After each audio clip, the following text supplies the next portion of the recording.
Liloo. Hi. I will start by expressing my heartfelt gratitude again for your continuous guidance and the precious time you dedicated to our podcast. Well, it's I'm very passionate about this whole profession and what we do. So I'm always ready. And actually, it's really an honor that you're asking me because, as we all know, I've been retired now for 6 years. So thank you. Well, but even still today, your presence needs no introduction among seasoned hospitality professionals. I believe you served the position of Chef Concierge at Four Seasons Toronto for an impressive span of at least 3.5 decades, if I'm not wrong. Yeah. Yes, that's true. I like the way you said decades and not years. And even today, your wisdom and experience is definitely invaluable. I have seen it firsthand when you have been very instrumental in assisting me with my move to Toronto and kind of throughout my journeys. It's honestly, Rishi, it's my pleasure, and I love passing on what I have learned in experience to people like yourselves just coming into the profession. And you've done wonders. You've taken every bit of advice and embraced it, made it your own, and look at you. Still so many things to achieve for sure. Of course. You've got Just a long the way beginning of the ahead. journey. You're still a baby. All right. So may I request you to share your incredible journey with us, shedding light on how you initially ventured into the world of hospitality, and then your remarkable tenure as the concierge at Four Seasons. Okay. Well, I'm from Bombay. I was born and raised in Bombay. I arrived in Toronto in 1975. A year later, my daughter was born, Sapna. And I was home with her for a few years because she was so young and we were new in the country. Didn't really know the ropes and how to go about things. But then when she was about two and a half, I figured I needed a part-time job. So I got a job in a telemarketing company doing the evening shift. And you know what? It was right around the corner, coincidentally, from the Four Seasons. Wow. But then I outgrew that position. Those were during the times when people would actually speak to you when you called. Now nobody even picks up the phone. I was lucky. Anyway, so I figured, okay, now it's time to graduate and get a real job and a full-time job. So I went to Manpower. In those days, Manpower was very instrumental in helping new citizens get jobs in Canada.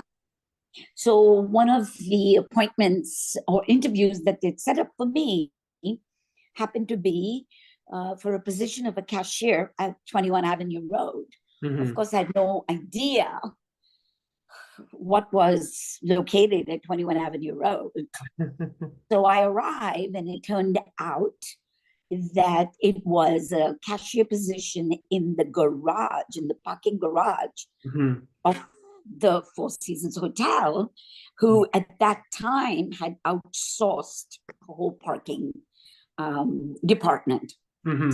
So I was actually hired by this company, which was called Can Park, and we happened to be located at 21 Avenue Road. So a few months went by. So that was August. 1978 in August. And by December, the Four Seasons was ready to take over the garage. I see. So we got many of the employees that were there were grandfathered, and we became Four Seasons employees.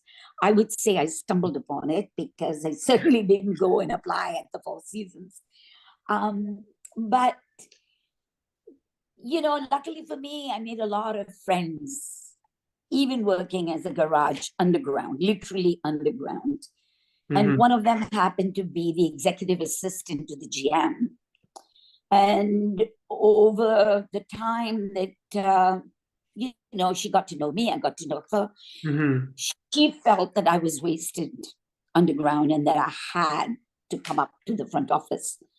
Right. So she approached the GM and absolutely pestered him till he said, okay, and what do you want to do with this girl?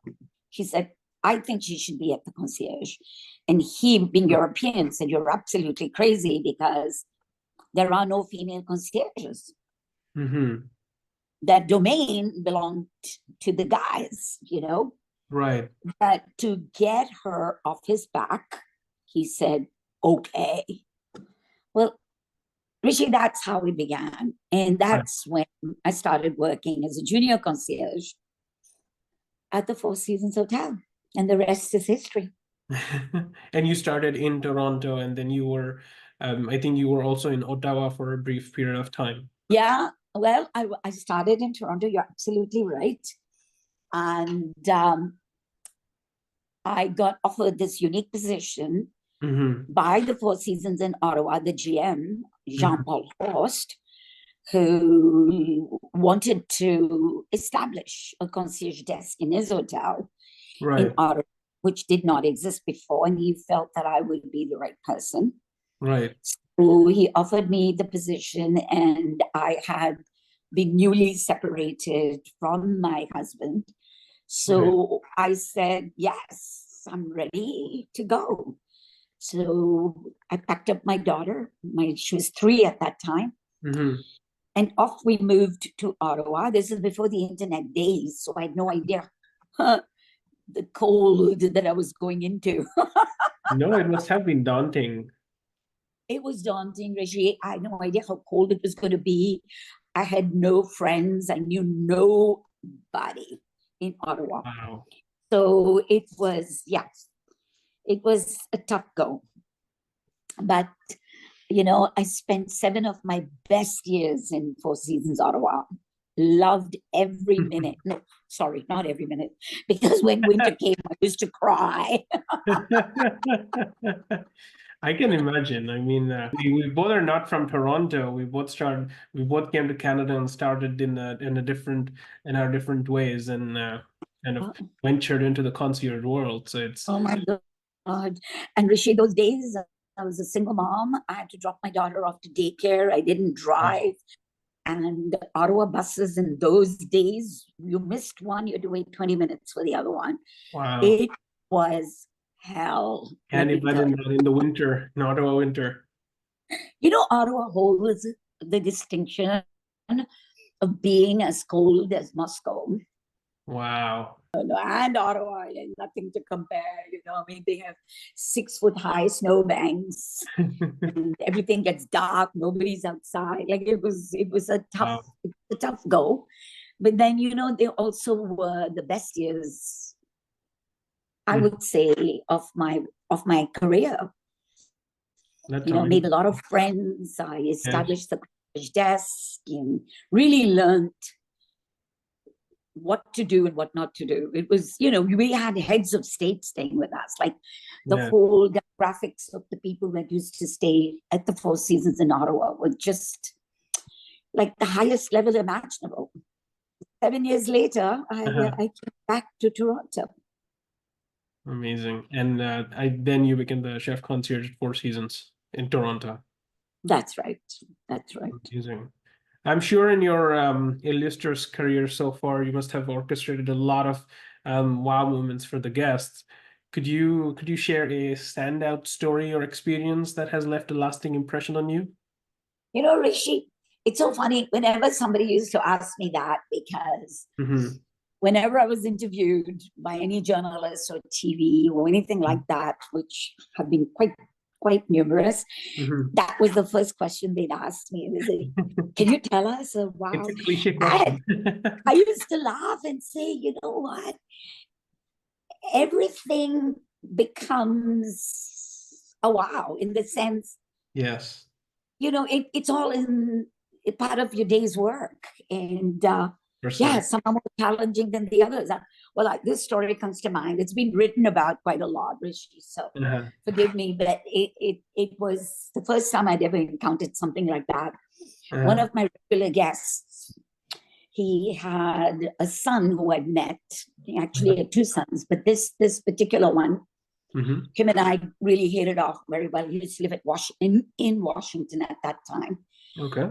And unknowns to me, he had planned to move to Toronto with his new bride. And so he called me one day from Washington and said, "Oh, hi, Liloo, do you remember me? And so, I'm the son of blah, blah, blah." And I said, "Oh, yeah." But his father was so powerful that honestly, he would overshadow his kids. And I thought, okay, I remember you. Yes, faintly. He said, "I'm planning to move to Toronto and I'd really like you to go condo shopping for me." Oh, wow. I swear, Rishi, I thought I was going to fall over condo shopping. And of course, my response was, yeah, sure, absolutely. And then I proceeded to ask him what his criteria was. And he gave me, how many, about 8 or 9 different things that were very important to him. He was young, so entertaining, it had to have a good flow. And he gave me a price tag. And one of the important things for him was to be right across the 4 seasons. And he wanted out-facing, so he gave me all the parameters that he could live by. So off I went. I said, okay. So I thought, what am I going to do? And I just bought my house at that time, which was a very modest bungalow. And now we were talking hundreds of thousands of dollars. And I'm like, oh, what an experience, Yes. So coincidentally, one of my friends that was part of my network had become a real estate agent and very, very well known in the Yorkville neighborhood. So I contacted him and I said, "Hey, do you want to go condo shopping? You want to show me a few condos?" And he was so good. He knew already the Four Seasons clientele and their profile. Right. So he and I went condo shopping, and he showed me maybe 7 or 8 condos.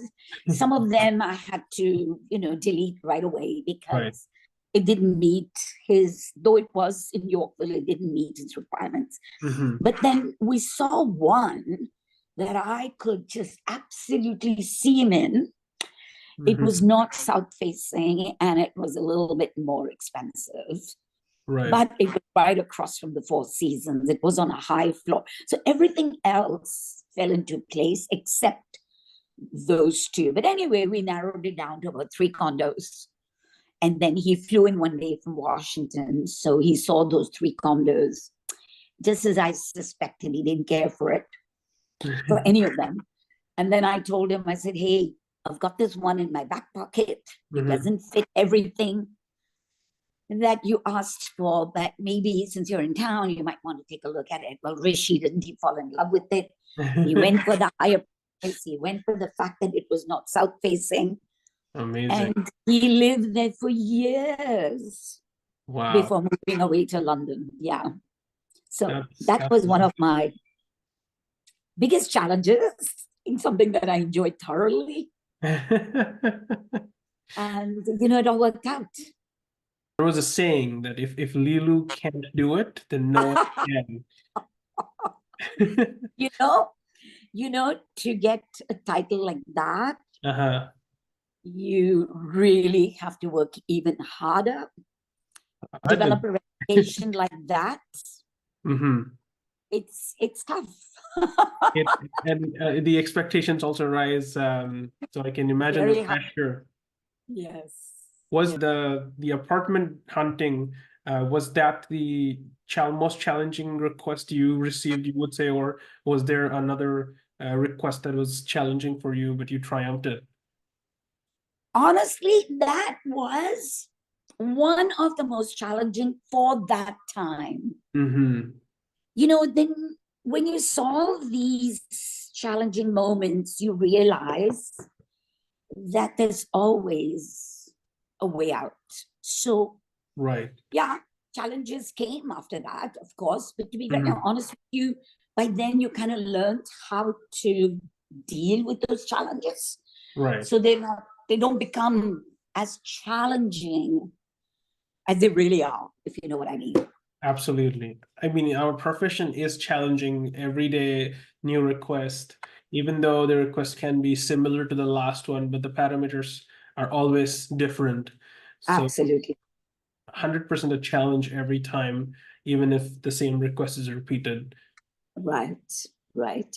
And honestly, you cannot do it without a very strong network and connections to people in the city. Agreed.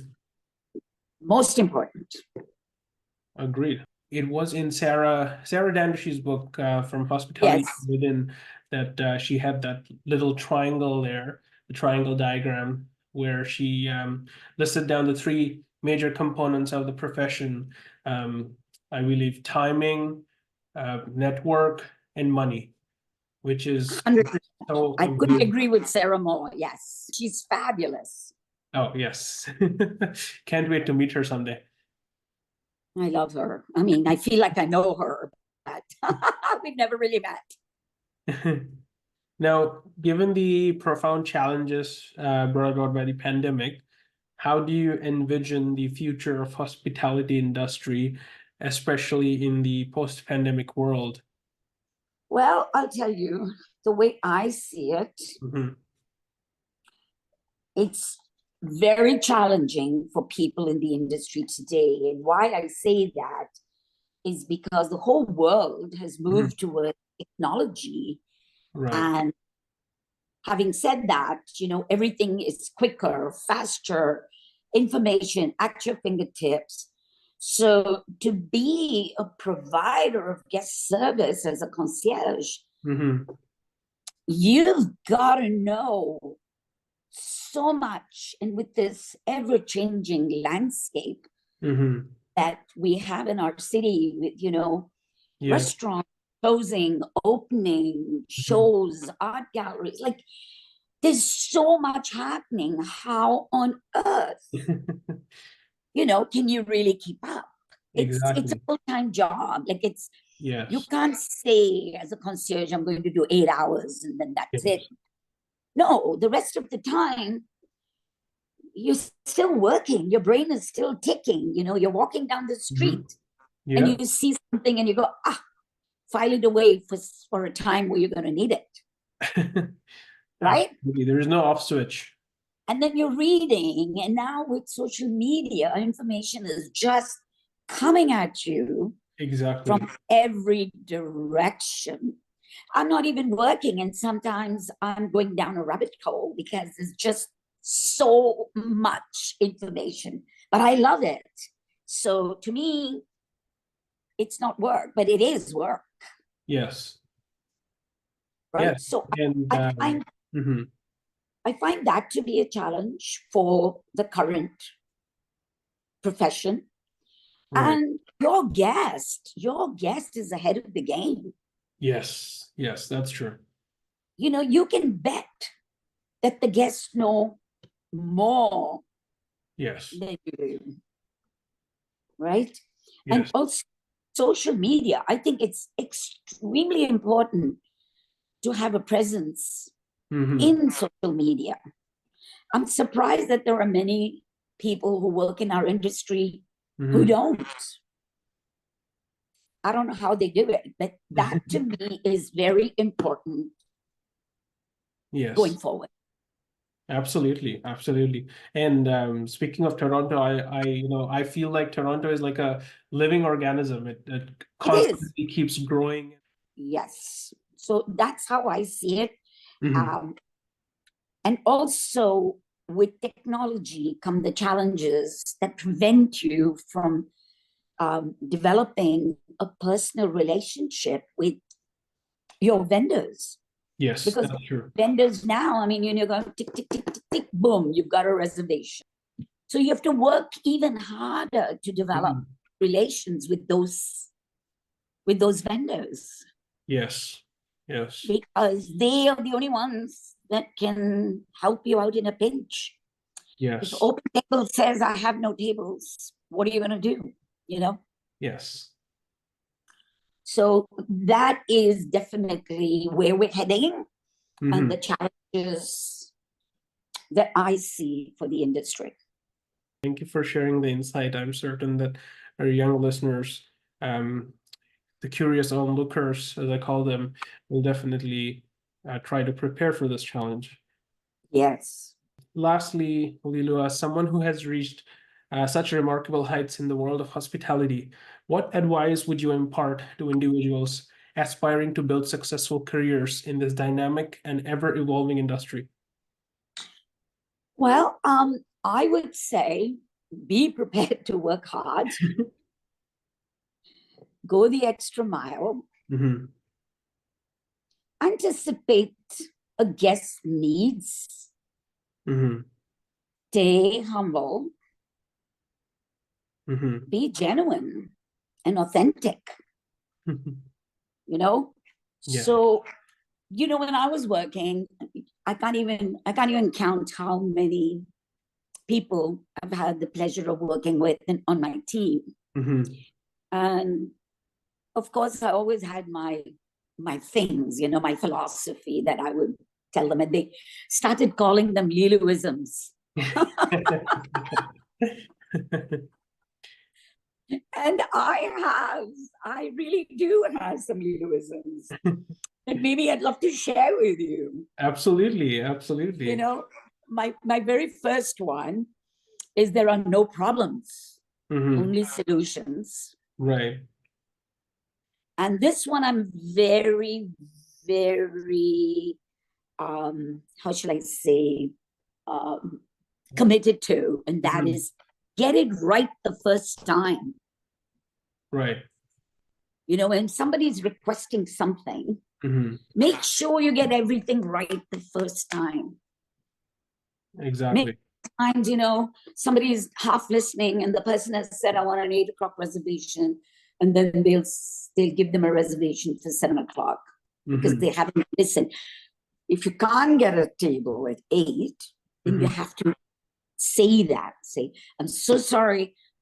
I couldn't get you a table at 8, but I've got you one for 7. So you have to acknowledge that you have got it right the first time. Right, right. And another thing is timeliness. Yes.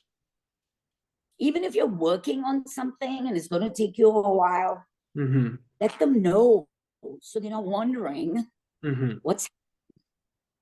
If you know it's going to take you maybe 3-4 hours to hear back from the box office of the show, you should tell them, look, I'll get back to you, but it's going to be about 4 hours before I hear back. 100%. Timeliness. Do not make assumptions. Yes. You always get yourself into trouble when you make assumptions. Correct. And I said the other two before, always be honest and go that extra mile. Above and beyond. Exactly. So these are my Lilooisms that I live by. Amazing. That my team had to live by. No, they're very important. They're very important in the profession for sure. Thank you once again for gracing me with your presence on the podcast and sharing this wealth of knowledge and experiences. Your contributions to the world of hospitality are truly inspiring. You know what? And I will always help whenever I can. So please, thank you for the honor. I'm very, very humbled by the fact that you asked. And always at your service. Thank you. Thank you so much, Liloo.